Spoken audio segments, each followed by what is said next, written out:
नमस्कार दोस्तों, welcome to master IAS family. आज के इस एपिसोड में हम लोग डिस्कस करेंगे जो रिसेंट में 4 स्टेट में जो इलेक्शन हुए उससे रिलेटेड कुछ पॉइंट। जैसे दोस्तों आप ये जो प्रोमिनेंट पॉलिटिकल फिगर्स हैं वो बेसिकली जो 4 स्टेट और एक यूनियन टेरिटरी में जो इलेक्शन हुआ उससे लेके हैं।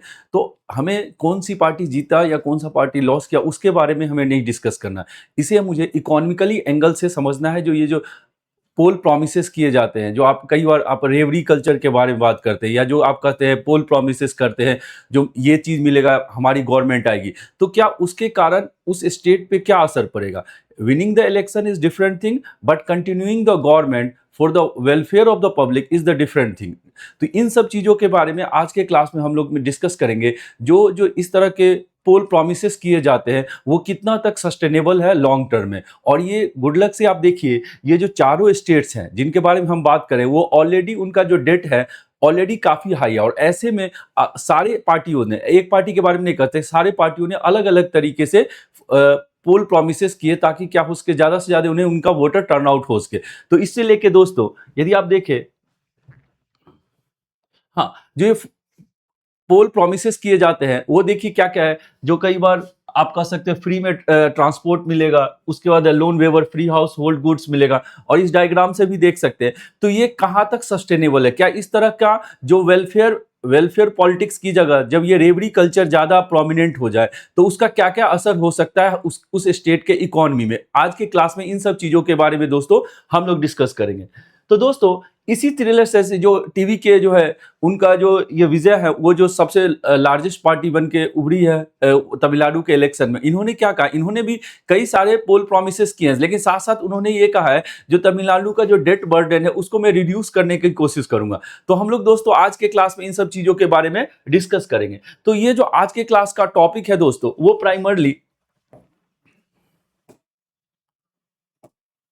ये जो है rising debt and freebies fiscal crisis in Indian states. मतलब क्या कहते हैं, जो डेट जो है अलग अलग स्टेट्स का वो इंक्रीज हो रहा है, और साथ साथ दोस्तों क्या देख रहे हैं, जो फ्रीबीज को भी क्या करें ये लोग इंक्रीज करें।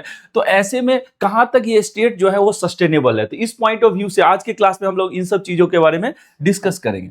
तो दोस्तों, हाँ, जो इलेक्शंस के समय में जो अलग अलग प्रोमिसेस किए जाते हैं उसके कारण क्या होता है दोस्तों, ये तो सही है, जो कॉमन पब्लिक को उसके कारण बेनिफिट मिलता है, but the long term it is not sustainable. वो कैसे है दोस्तों? ऐसे हम समझ सकते हैं, जो बजट का दोस्तों दो कंपोनेंट है। एक हो गया आपका रेवेन्यू वाला कंपोनेंट, अदर हुआ जो कैपिटल वाला। तो कैपिटल एक्सपेंडिचर जितना भी किसी स्टेट के द्वारा किया जाए वो काफी अच्छा है, क्योंकि वो लॉन्ग टर्म इंफ्रास्ट्रक्चर डेवलपमेंट में हेल्प कर सकता है। लेकिन जो रेवेन्यू वाला पार्ट है वो यदि वो ज्यादा है तो वो क्या है, शॉर्ट टर्म के लिए होता है, उसे लॉन्ग टर्म एसेट्स का क्रिएशन नहीं होता। तो ऐसे में दोस्तों ये जो फ्री एलपीजी या आप बस राइड्स फ्री में ये सब जो, या लोन वेवर, ये सब क्या है, शॉर्ट टर्म के लिए, इसके कारण स्टेट्स को ज्यादा बेनिफिट्स नहीं मिलता है। अब दोस्तों हम लोग समझेंगे जो what is state debt. State का डेट क्या क्या हो सकता है? तो वो प्राइमरली क्या है, जो state government borrow money from the state development loans, market borrowing, loans from the centre and the financial institutions. ये जब टोटल जो चीजें हैं वो क्या कहलाता है दोस्तों, डेट कंपोनेंट होता है। डेट जो बेसिकली क्या है, एक पर्टिकुलर पॉइंट ऑफ टाइम है। इसी से रिलेटेड आपने सुना होगा कि एक डेफिसिट होता है। डेफिसिट क्या होता है, एक particular period of the time के लिए, मतलब एक फिक्स इंटरवल में। और डेट क्या है, सारा का क्यूमुलेटिव है। तो डिफिसिट जो है बेसिकली एट पर्टिकुलर पॉइंट क्या हुआ, एक पर्टिकुलर ईयर के लिए, और वो सारा जो डेफिसिट को आप ऐड करिएगा वो क्या हुआ, किसी स्टेट का डेट कहलाता है। तो दोस्तों जो ये एक्यूमुलेटिव बोरोइंग इज क्या कहलाया, उसका आउटस्टैंडिंग डेट। जो अलग अलग डेफिसिट, हर साल के जो डेफिसिट है उसको सारे को आप ऐड कर देंगे तो वो क्या कहलाएगा, किसी भी स्टेट का डेट कहलाता है। और ये जो डेट का कैलकुलेशन किया जाता है ये यूजुअली जो debt debt versus state GDP, उसको उसके बेसिस पे इसको कैलकुलेट किया जाता है। अब जो है hidden cost of state borrowing, अब जो स्टेट के द्वारा अलग अलग तरीके से बोरोइंग किया जा रहा है उसका लॉसेस क्या क्या है। जैसे दोस्तों स्टेट के द्वारा जब बोरोइंग किया जाता है तो यदि लॉन्ग टर्म इंफ्रास्ट्रक्चर के डेवलपमेंट के लिए किया जाए तब तो वेल एंड गुड है। लेकिन यदि आप उसका यूज क्या करते हैं, अपने इंटरेस्ट पेमेंट के लिए करते हैं, जैसे यहां पे भी आपने देखे होंगे, यदि वो इंटरेस्ट पेमेंट के लिए हो रहा है या ओल्ड लोन को रीपेमेंट करने के लिए किया जाए या लेस मनी, तो इसके कारण क्या है, less money available for the future. मतलब आप यदि आप इस तरह के ओल्ड लोन को वेवर करने के लिए कर रहे हैं या इंटरेस्ट पेमेंट के लिए कर रहे हैं, तो आपके पास मनी कम अवेलेबल होगा। इसको दोस्तों हम लोग ऐसे समझ सकते हैं, मान लीजिए कोई एक फैमिली है, वो हर साल लोन ले रही है और उस लोन को यूज अपने बच्चों के एजुकेशन या हेल्थ में नहीं लेके पुराने लोन को चुकता करने में रह रहे हैं, तो उसके कारण उनके बच्चों का एजुकेशन सही से नहीं हो पाएगा। तो ये जो प्रॉब्लम है, इसी प्रॉब्लम को ये सेम सिचुएशन जब आप अपने हाउस के टर्म में सोचा, तो इसी तरह एक स्टेट के टर्म में समझिएगा। तो इसके कारण क्या हो जाएगा, जो गवर्नमेंट्स के पास जो total amount of money left out for the welfare होगा, वो रिड्यूस हो जाएगा, क्योंकि ज्यादातर मनी किस में चला जाएगा, इंटरेस्ट पेमेंट के लिए चला जाएगा, या फिर आपका कह सकते हैं ओल्ड लोन को चुकाने के लिए जाएगा। तो ये जो है स्टेट के लिए काफी डिफिकल्ट हो जाता है। तो इस आर्टिकल में या दोस्तों हम लोग जो डिस्कस कर रहे हैं, इस पे हमें क्या करना है, कंट्रोल करने की जरूरत है। हाँ, तो जैसे इसी का एग्जांपल में ले सकते हैं, जो तमिलनाडु का ही जो डेट एक्सप्लोजन हुआ, जो पहले के अराउंड जो था, वो अराउंड 2.8 लाख करोड़ था 2016-17 में, अब वो इंक्रीज होकर 10 लाख करोड़ के आसपास हो गया। तो अराउंड आप देखिए 4 टाइम्स इंक्रीज हुआ है 10 ईयर में। अब दोस्तों इतना जब डेट बढ़ेगा, तो जो नई गवर्नमेंट आएगी उसके लिए न्यू चैलेंजेज होगा। क्यों दोस्तों, चाहे उन्हें अपना इंटरेस्ट पेमेंट करना होगा, दैट इज वन थिंग, और उन्होंने जो कई सारे पोल प्रोमिसेस किए होंगे, जो फ्री भी देने की बात कही होगी या रेवड़ी की जो बात की होगा, तो उसमें ज्यादा उनका इन्वेस्टमेंट हो जाएगा। तो ऐसे में जो है उनके पास money will be less left out for the long term capital infrastructure, चाहे वो एजुकेशन हो, चाहे वो हेल्थ हो या एम्प्लॉयमेंट जनरेशन हो, उन सब चीजों के लिए उनके पास फंड कम अवेलेबल रहेगा।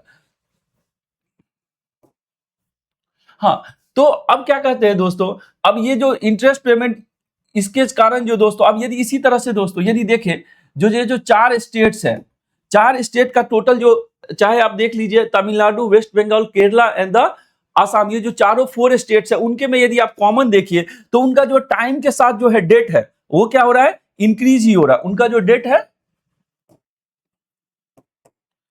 डेट जो हो रहा है दोस्तों, इंक्रीज ही हो, हर जगह देखिए डेट क्या हो रहा है, इंक्रीज हो रहा है। तो ऐसे में दोस्तों, और इसके बाद आपने फर्स्ट स्लाइड में देखा ही था, जो कई सारे स्टेट्स में क्या हुआ है, ये जो 4 स्टेट्स है, उन्होंने कई सारे फ्री भी देने की बात की।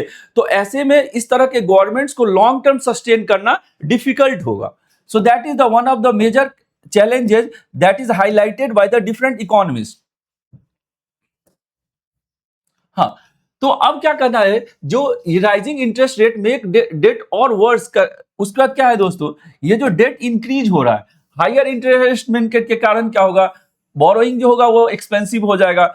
और ये क्यों हो रहा है दोस्तों, और आज के सिचुएशन में ये और ज्यादा डिफिकल्ट है, वो क्योंकि बॉन्ड यील्ड इंक्रीज हो रहा है, इन्फ्लेशन कंट्रोलिंग मैकेनिज्म है, जिसके कारण मान लीजिए इन्फ्लेशन रेट ऑफ इंटरेस्ट ज्यादा है। इसके कारण अब at present situation, if the government of these states will take the loan, then the rate of interest will be high, so they have to more पे फॉर द डेट सर्विसिंग, और interest payment उनका क्या होगा, higher होगा। तो इन सब situations को sort out करने के लिए क्या किया जा सकता है, दो पॉसिबल सॉल्यूशंस क्या क्या हो सकता है दोस्तों। तो इसके लिए हमें देखना हो, जो गवर्नमेंट्स क्या करती है, जो सेंट्रल गवर्नमेंट है वो क्या कर सकती है, डेट रीस्ट्रक्चरिंग कर सकती है। जैसे लोन रेट ऑफ इंटरेस्ट जो सेंट्रल गवर्नमेंट से लिया, उसका रेट ऑफ इंटरेस्ट को कम कर दिया, या आप कह सकते हैं एक वर्ड यूज किया जाता है फिस्कल डिसिप्लिन। सेंट्रल गवर्नमेंट जैसे इंटरनेशनल मॉनिटरी फंड अलग अलग कंट्री के लिए फिस्कल डिसिप्लिन इंप्लीमेंट करती है, तो वैसे ही क्या किया जा सकता है, जो सेंट्रल गवर्नमेंट क्या कर सकती है, ये दे सकती है, जो ये आपको ये सब कंडीशन फुलफिल करना होगा, like the electricity tariff reform करना होगा, user charges for the water और द सैनिटेशन, या वेलफेयर स्कीम को बेटर टारगेटिंग किया जाए। इस बेसिस पे क्या कर सकता है सेंट्रल गवर्नमेंट, इस तरह फिस्कल डिसिप्लिन यदि स्टेट मेंटेन करेगी, तो उसको क्या कर सकता है, अलग अलग तरह का लोन वेवर दे। That is the one of the possible solution. उसके अलावा दोस्तों इसी पॉइंट ऑफ लाइट टाइम में क्या है दोस्तों, जो हाँ, जो FRBM फ्रेमवर्क है, fiscal responsibility budget management act जो है, उसमें भी कहा गया है, जो आप अपना जो फिस्कल डिफिसिट को कितना रखिए, 3% ऑफ द जीडीपी, 3% तो स्टेट गवर्नमेंट इस पे भी फोकस कर सकती है, जो अपना जो फिस्कल डिफिसिट है उसको रिड्यूस किया जाए। साथ में क्या कर सकती है दोस्तों, अपने रेवेन्यू एक्सपेंडिचर को रिड्यूस करे और कैपिटल एक्सपेंडिचर को इंक्रीज करे, ताकि क्या हो सके, लॉन्ग टर्म क्या हो सके, कैपिटल का जनरेशन हो सके। That is the one thing they can do it. उसके अलावा दोस्तों इसी पॉइंट ऑफ टाइम में क्या है, एनके सिंह कमेटी का रिकमेंडेशंस कई बार आता है, वो क्या कहता है दोस्तों, जो स्टेट का जो है, स्टेट शुड, उस एनके सिंह कमेटी का क्या कहना था, जो 40% सेंटर का वो हो सकता है डेट टू जीडीपी, और 20% सारे स्टेट्स का मिलके स्टेट टू जीडीपी, मतलब यदि जनरल गवर्नमेंट का बोला जाए तो 60% से ज्यादा डेट टू जीडीपी रेशियो नहीं होना चाहिए सेंट्रल प्लस स्टेट का। तो हमें इसी पॉइंट ऑफ में क्या है, स्टेट को अपना जो डेट है उसको रिड्यूस करके कितना तक करना है, around 20%। So that can be the one of the target for the different state. और ये वेलफेयर पॉलिटिक्स सही है, जो रेवरी कल्चर है one point of the time is good, but for the longer point of time there should be focus by the states for the large term capital expenditure और long term infrastructure development. वही क्या है, किसी भी state के development में help कर सकता है। तो आज के टॉपिक में दोस्तों हम लोगों ने इन सब चीजों के बारे में डिस्कस किया। Thank you for listening to this one.